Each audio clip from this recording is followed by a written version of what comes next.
It never ceases to amaze me how quickly the pace of life seems to quicken with the coming of the warm weather seasons. From a railfanning perspective, it means more opportunities to hang out at trackside due to the longer days and better lighting conditions.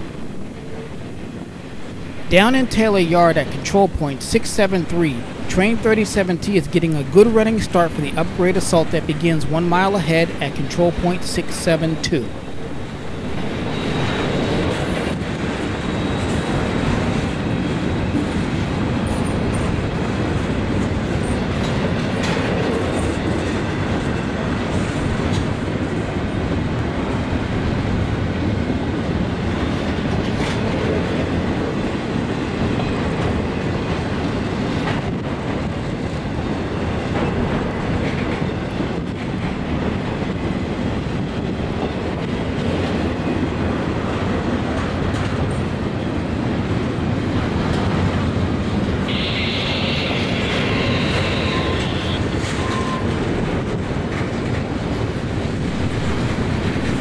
One thing that I had to show you in this train is this.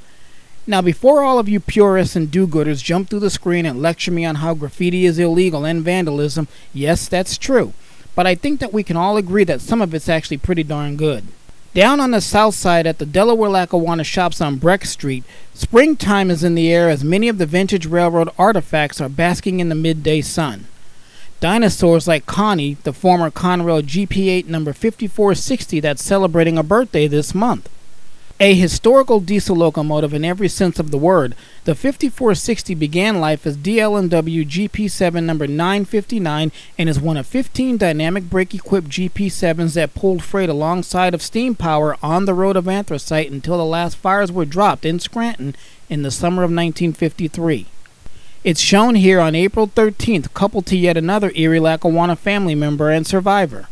I have a lot more to share with you about these incredibly historical pieces of local rail history, but that will be in another video. Over in Pittston on the Reading and Northern, the PISB is putting its train together for the trip to Taylor Yard and its own Kaiser Valley Industrial Track. Leading the train is Lehigh Gorge Scenic Railway number 5033, an SD50M of Missouri Pacific heritage. This blue Outcast was built in December of 1984 as the Missouri Pacific 5033 before becoming Union Pacific 5033 when Uncle Pete took over that road, and finally the Reading and Northern 5033. The unit's blue covering is due to its former status as an excursion locomotive on the Reading and Northern system. However, with the painting of numbers 2434 and 2435 in a special crimson and yellow scheme, the 5033 has largely been put out to pasture on tourist excursions and relegated to freight and drag service. Other anomalies in Pittston Yard today are EMD SW8 number 800 and GP38-2 number 2011. The 800 is a close cousin to the ex-Conrail GP8 that we saw back at Breck Street. Also a DL&W locomotive, the slightly older 800 was born in June of 1952 as DL&W number 509. It became Erie-Lackawanna 369 after the merger and eventually Conrail 8698 before working for the RNN. The high hood heritage of the 2011 is clearly obvious as it still wears its Norfolk Southern black paint. 2011 was acquired in 2017 during the last GP38-2 purge on NS that saw many of the ex-Southern Railway high hoods leave the roster for new employers.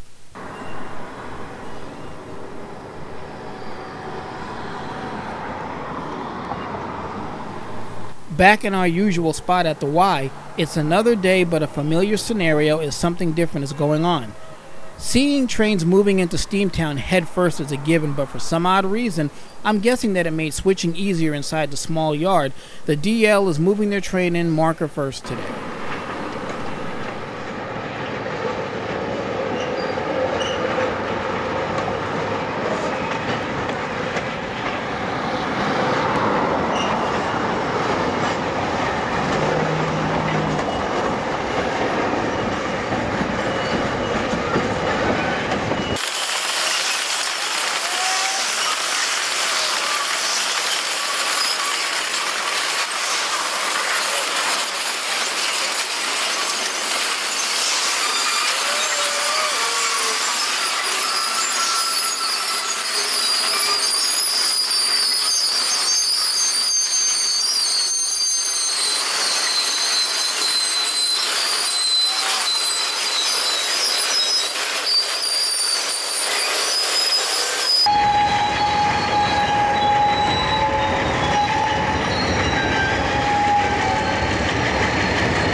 On another more favorable day, we catch the DL moving through Green Ridge Yard on its way north to Carbondale. Did you notice that ballast regulator sitting on the side? That's a CSX machine. Borrowed, I assume.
Here's a better look at that Maui equipment. Not sure if it was working the yard track or the main line. My guess is it was working the main line, but it made for something different on the DL today. On the Sunbury line, where anything can happen and anything often does, we get a welcome taste of Tex-Mex style railroading in the Northeast as 2 UPs and a NAFTA visitor round the curve and up the grade to Clark Summit.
Later that day, train 930, a unit rock train, came up the line just after twilight. Since it was too dark to film this particular train working up the hill, I'll give you train 928 that came up around this same time last year. Notice that annoying fence that destroyed the east side ground level view just being put up. Apparently, we're not the only ones perturbed by the obstruction, as a local vagrant shows his discontent with it too.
Springtime is the prequel to the fun-filled railfanning days of summer, and hopefully there will be more unusual catches and scenarios to document in the months ahead.